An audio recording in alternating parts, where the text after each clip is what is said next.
Ross Marquand, and you're watching Slash Sisters. Sorry, it's hard to say. You're watching Slash Sisters. Hello and welcome to Slash Sisters. I'm Hallie. And I'm Jenny. And we're here to bring you the movie reviews that matter the most. Horror movie reviews by horror movie fans. Damn straight. Now, what gives us the audacity, you ask us? Well, for starters, we're huge movie buffs. More specifically, we're horror movie buffs.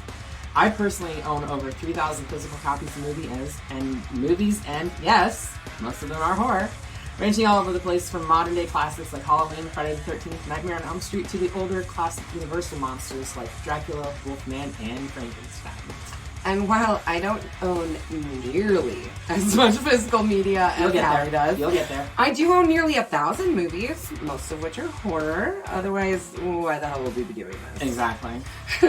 My collection's a bit of a mixed bag. Everything from Evil Dead to Texas Chainsaw Massacre, Scream, Cabin in the Woods, Hereditary, Old Boy, Reanimator. I mean, I could go on for days. Now, to be fair, I do own those as well. But what does this mean for you, our viewers? Well, basically, we know a lot about horror. We watch any and every behind-the-scenes thing that we can get our hands on, as well as every documentary. Mm-hmm. Now, by no means does this make us horror movie experts, but we know just enough in the business to make us dangerous. And we also know what makes a great horror film. I think so. Yeah. Like how certain directors, filmmakers, makeup artists, some of them are just way better than others. Absolutely. And how some of those people pioneer things in this genre. Oh, you mean like Tom Savini and his reverse stab through the neck in Friday the 13th? Exactly. Yeah. Back in 1981, he pioneered that effect, and it looks phenomenal. Still. Go look it up. It still looks amazing. Yep. And our boy Tom is just one of the many people that will be taking a deep dive into right here on this channel. And we'll be attending some conventions to try to bring you some on-location footage of whatever strikes our fancy. Like just this past weekend, Hallie and our executive producer Amy were at QuadCon right here in Peoria.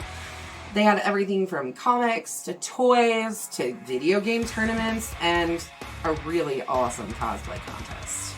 Hallie was able to snag an exclusive interview with Walking Dead and MCU star Ross Marquand. Check this out.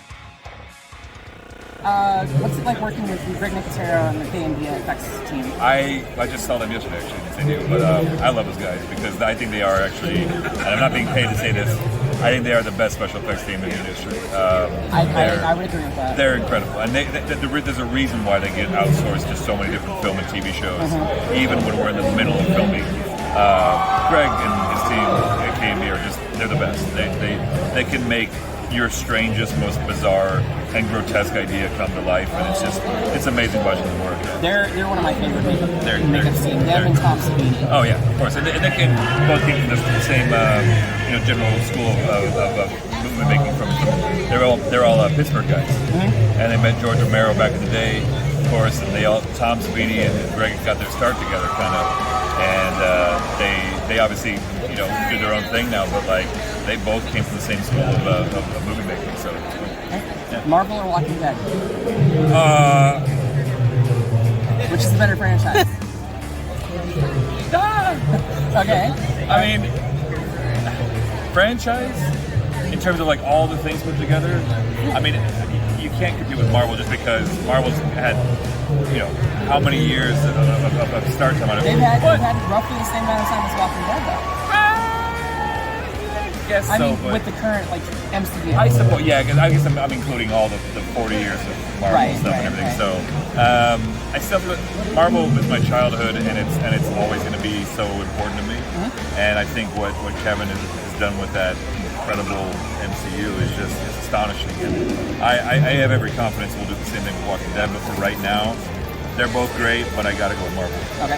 And what is the hardest character you've ever had to try to flesh out? Man, that's a great question. Oh, it's probably just some of the voiceover stuff. Like some of the voice matching I've had to do. Like Red Skull and Ultron. Well, Ultron was interesting because Kevin had told the director that he wanted us to do a slightly different variation on the character because he's a combination of Vision and Ultron. Right. and he also wanted him to have this sort of like psychotic nerd energy. And I think Kevin, the director, had thrown out the idea of having a bit of Carl Sagan, the astronomer and philosopher, thrown into that. I can kind of hear that, yeah. And so I was like, so like a crazy psychotic Carl Sagan. They're like, yeah. I'm like, okay. And if you listen, there's notes of Carl Sagan that I wove in throughout there. And finding that voice was quite challenging, but I'm happy with how it turned out. Yeah. Thank you very much. Yeah, thank you. Yeah. Can we get a shout out to Slash Sisters? I'm shouting you out. Wait, sorry, this is Ross Marquand, and you're watching Slash Sisters. Sorry, it's hard to say. You're watching Slash Sisters. Wow, Hallie, those were some great questions. Thanks. I love that you got to talk to Ross about Greg Nicotero and the guys at Candy. Oh yeah, no, that was definitely a bucket list item. I had to do that one. Yeah, I totally nerd out when it comes to practical effects, and those guys are right at the top of the list. Yeah, well, I mean, Greg Nicotero got his start, as Ross said, with Thompson. Yeah, exactly. So, He was his protege. and maybe next time you'll be able to come out with us. I know you weren't feeling all that great this go around, and I know we definitely want to try to hit up some horror conventions as well. So, absolutely. It's been on my bucket list for a long time to get to a big horror con. yeah, that would be amazing. But back to what this channel is about, why you're here, why we're here, why we go round and round on this planet, I guess. Yeah. Horror movie reviews. So join us as we break down some of the most incredible entries in horror movie history. Some cult classics too, and, well, probably some schlocky B movies as well. Oh no, we'll definitely do some schlocky B movies. We will touch on everything from directors, actors, makeup artists, even the composers, and so much more. We'll break down everything that makes them great, or the ever-dreadful, sometimes comical, B-rated horror movie. Now, obviously, we have our personal favorites, as Jenny so eloquently pointed out in her monologue. But hey, I mean, don't we all have our favorites?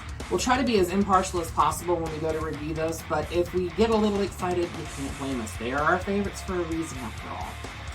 We are going to be starting with what we both consider to be the earliest American slasher film.